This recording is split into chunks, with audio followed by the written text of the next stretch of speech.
अगर कुरान रेसिटेशन की बात हो रही है और अब्दुल बासित साहब का जो है उनका नाम नहीं आ रहा, ऐसा हो नहीं सकता। जी हाँ, आज मैं बात कर रही हूँ अब्दुल बासित साहब की कुरान रेसिटेशंस की, क्योंकि हम सब जानते हैं कि अब्दुल बासित साहब के जो कुरान रेसिटेशंस हैं वो सिर्फ किसी कंट्री में नहीं बल्कि पूरी दुनिया में one of the best Quran रेसिटेशंस हैं। इनकी कुरान रेसिटेशन एक हमने पहले भी सुनी थी और आज डिमांड पे, प्लस इनकी जो कुरान रेसिटेशन का एक जो यूनिक है इनके अंदर कैरेक्टरिस्टिक फीचर, जो एक अमेजिंग स्टाइल में ये कुरान कहते हैं, मुझे नहीं लगता कोई और अभी उस लेवल तक पहुंच पाया है, ऐसा मेरा पर्सनल एक्सपीरियंस है। दो बहुत सारे कुरान रेसाइटर्स को आप सब ने मुझे सजेस्ट करा हुआ है, बट पर्सनली भी मुझे इनका वे ऑफ कुरान रिसाइटिंग बहुत अच्छा लगता है। एक्सप्रेस मैं नहीं कर सकती अपने वर्ड्स में कि कितना बेटर होता है। सो यहाँ पे हम आज सुनने जा रहे हैं अब्दुल बासित साहब का अल क़यामा और अल कदर। अल क़यामा क्या है? बेसिकली अल क़यामा है द राइजिंग ऑफ डेथ, जो 75th चैप्टर में है आपका। 14 वर्सेस इसमें होते हैं एंड ये आपका कहा जाता है, ये आपको बार बार सुनने से जो आपके एलिमेंट्स होते हैं यानी जो आपको तकलीफ़ें होती हैं, इससे आपको आराम मिल जाता है। तो ये डेफिनेटली उन लोगों को सुनना चाहिए जो ज़्यादा लोग बीमार हैं, दिल की तकलीफ़ें हैं, इस तरह से कुछ, तो ये आपको उसमें हिदायत देता है। दूसरा होता है अल कदर। अल कदर जो है वो 97th चैप्टर है कुरान का और इसमें 5 आयातें होती हैं। अल कदर जो है ये बेसिकली आप एक कंपलसरी प्रेयर है और आपको ज़्यादा से ज़्यादा सुनना चाहिए। रीज़न मीन कहते हैं कि ये सुनने से जो आपके पीढ़ियों से कोई, जैसे हम कहते हैं ना, पाप हुआ होता है या कोई गलतियां हुआ होती है तो अल्लाह उन्हें माफ़ करता है। एंड ऑल्सो ये आपके फाइनल डे के जजमेंट के लिए, आपकी लाइफ की जर्नी के लिए ये काफ़ी ज़्यादा इम्पॉर्टेंट हो जाता है अकॉर्डिंग टू दिस सूरा अल कदर। ठीक है, तो आज हम ये सुनने जा रहे हैं दोनों सूरा, वो भी अब्दुल बासित साहब की आवाज़ में, तो इससे अच्छी चीज़ कोई नहीं हो सकती है। तो आइए बिना देरी किए हुए इस सूरा को सुनते हैं और फिर इसके बारे में बाद में बात करेंगे। ठीक है, तो बिना देरी किए आइए शुरू करते हैं।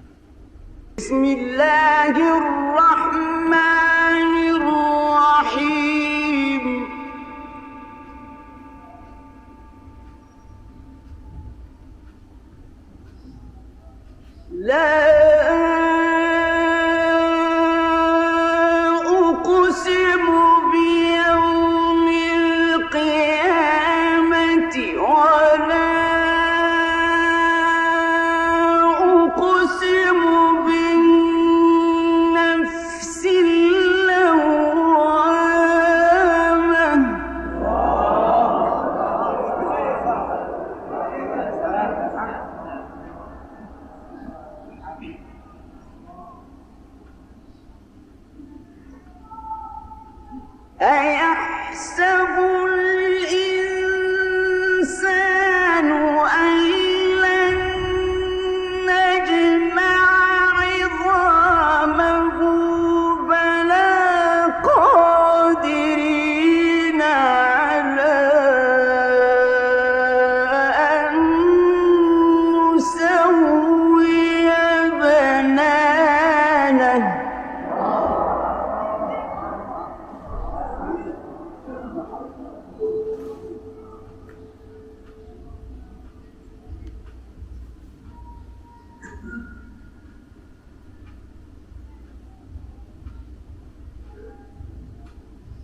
بل يريد الإنسان ليفجر أمامه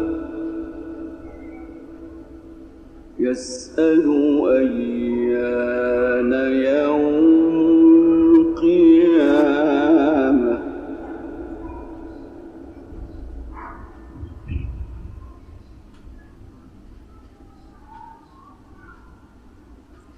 بسم الله الرحمن الرحيم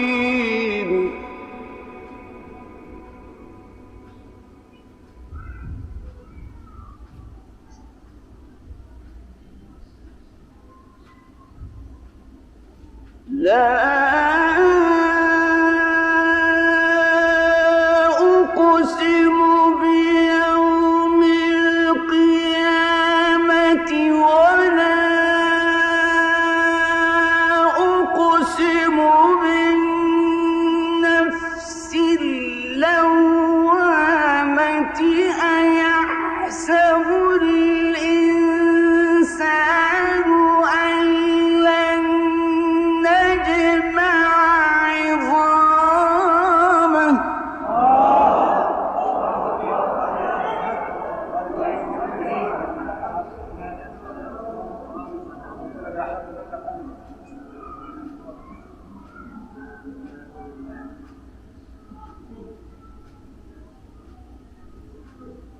أيحسب الإنسان أن لن نجمع عظامه بلى قادرين على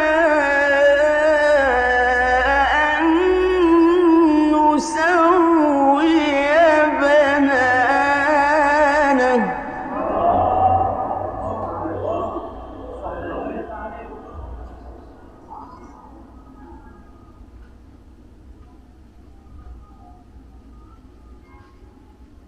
أيحسب الإنسان أن لن نجمع عظامه بلى قادرين على أن نسوي بنانه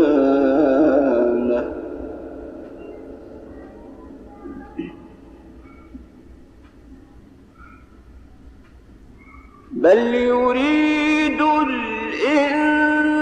الإنسان ليفجر أمامه يسأل أيان يوم القيامة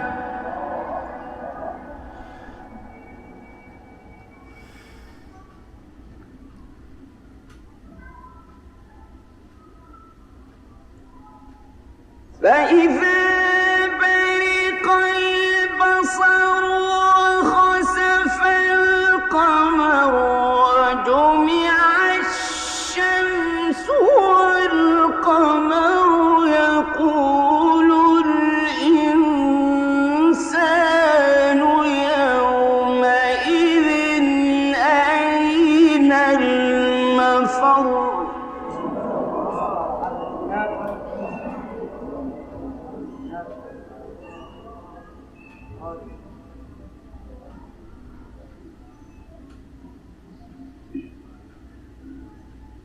فإذا برق البصر وخسف القمر وجمع الشمس والقمر يقول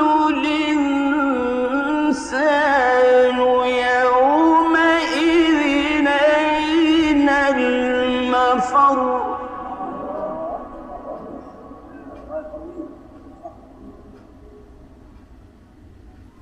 كلا لا وزر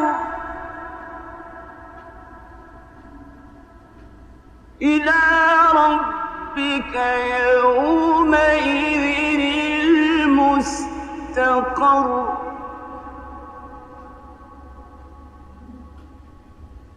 ينبأ الإنسان يومئذ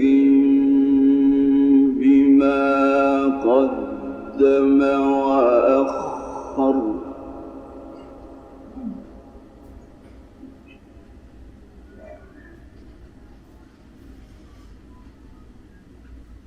بل الإنسان على نفسه بصيرة ولو ألقى معاذيره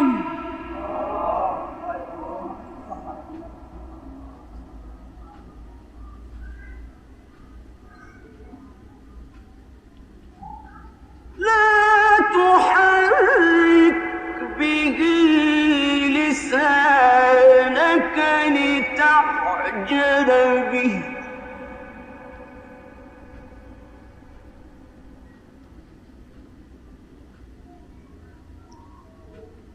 إن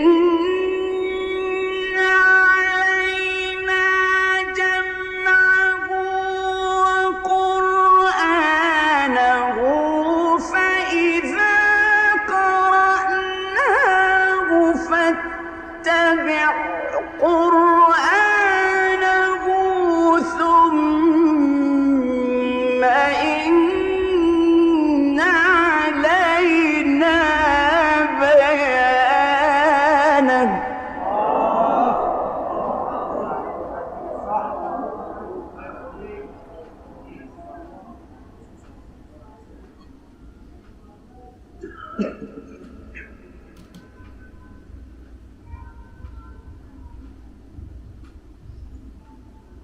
لا تحرك به لسانك لتعجل به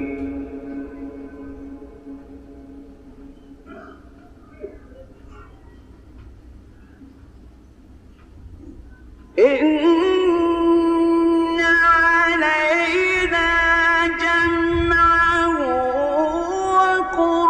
وقرآنه فإذا قرأناه فاتبع قرآنه ثم إن علينا بيانه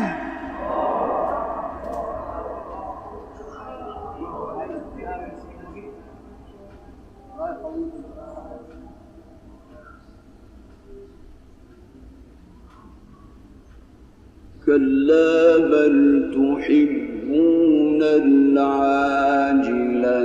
وتذرون الآخرة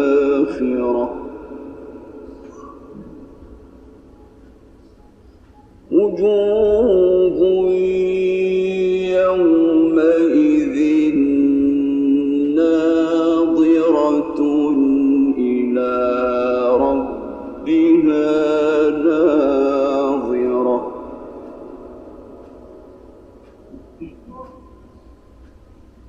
ووجوه يومئذ باسرة تظن أن يفعل بها فاقرة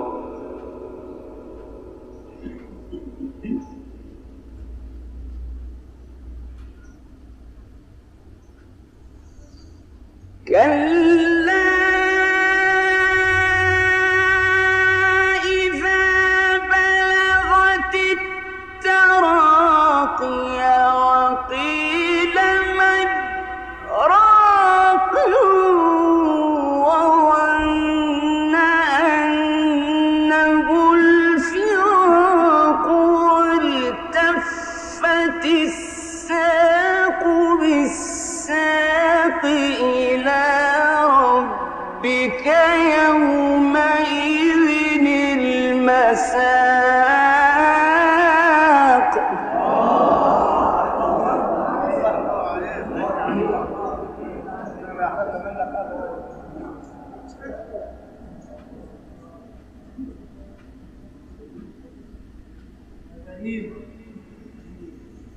فلا صدق ولا صلى ولكن كذب وتولى ثم ذهب إلى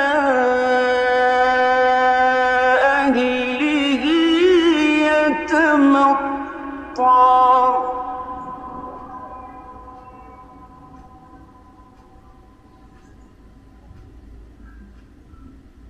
أولى لك فأولى ثم أولى لك فأولى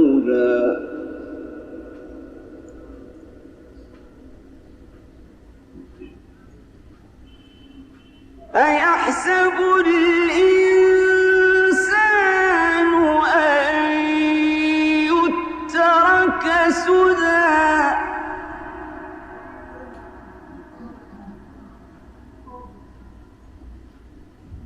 ألم يكن نطفة من مني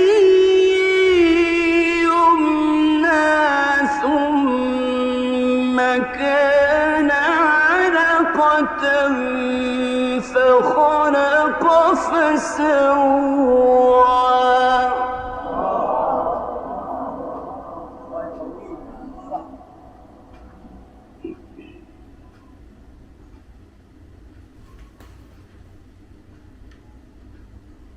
ألم يكن نطفة من مني يمنى ثم كان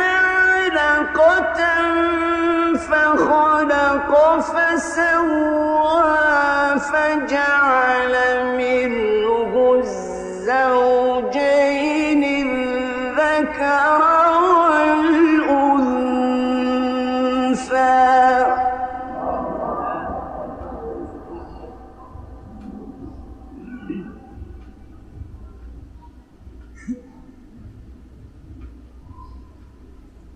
أيحسب الإنسان أن يترك سدى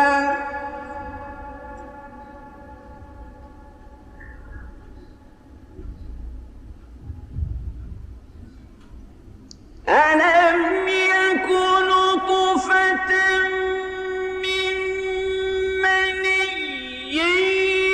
يمنى ثم كان علقة فخلق فسوى فجعل منه الزوجين الذكر والأنثى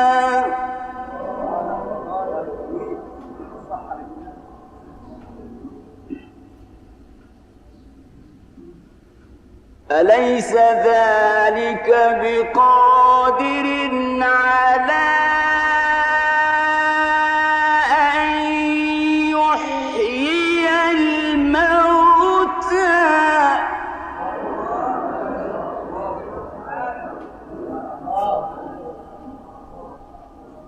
أليس ذلك بقادر على أن يحيي الموتى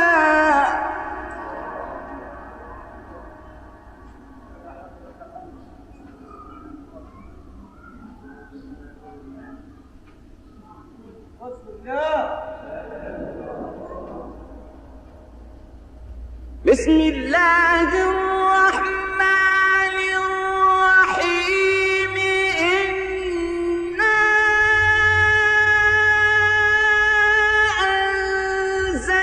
أنزلناه في ليلة القدر وما أدراك ما ليلة القدر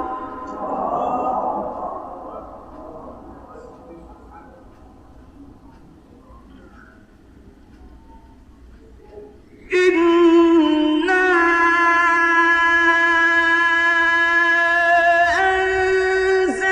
أنزلناه في ليلة القدر وما أدراك ما ليلة القدر ليلة القدر خير من 1000 شهر تنزل الملائكة والروح فيها بإذن ربهم من كل أمر سلام هي حتى مطلع الفجر صدق الله العظيم الفاتحة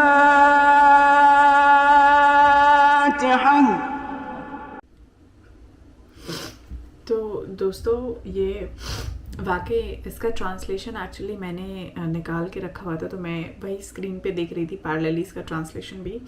और जैसे मैंने कहा ये दोनों बहुत, आई एम सॉरी मैं थोड़ा इमोशनल हो गई हूँ, बट एक तो इनके बोलने का तरीका ऐसा है, ये पढ़ ऐसे रहे थे। और जब आप ऐसी बातें सुनते हो ना, जब आप अपनी रोज़मर्रा की ज़िंदगियों से, अपनी बिज़ी शेड्यूल से, बिज़ी लाइफ से आके जब आप ऐसी बातें सुनते हो, जब आपको फैक्ट का रियलाइज़ होता है, तो ऑटोमेटिकली ये जो बिहेवियर जो आप भी मेरे साथ है, ये बहुत नॉर्मल सा है। बट जैसे मैंने बोला, इनके बोलने का स्टाइल, इनके रेसिटेशंस वाकई ही लाजवाब हैं। एंड जब आप इनकी रेसिटेशन सुनते हो ना, तो मतलब वो एक तो अंदर तक फील होता है, प्लस आप देख सकते हैं कि लिटरली गूज बम्स आ जाते हैं इनके रेसिटेशंस को सुन के। इतनी ज़्यादा प्योरिटी फील होती, इतनी ज़्यादा पीस, कामनेस इस समय महसूस हो रही कि मैं बता नहीं सकती। शायद वो मेरे चेहरे पे इस समय विजिबल है, और मेरा इमोशनल होना खुद इस बात का गवाह है।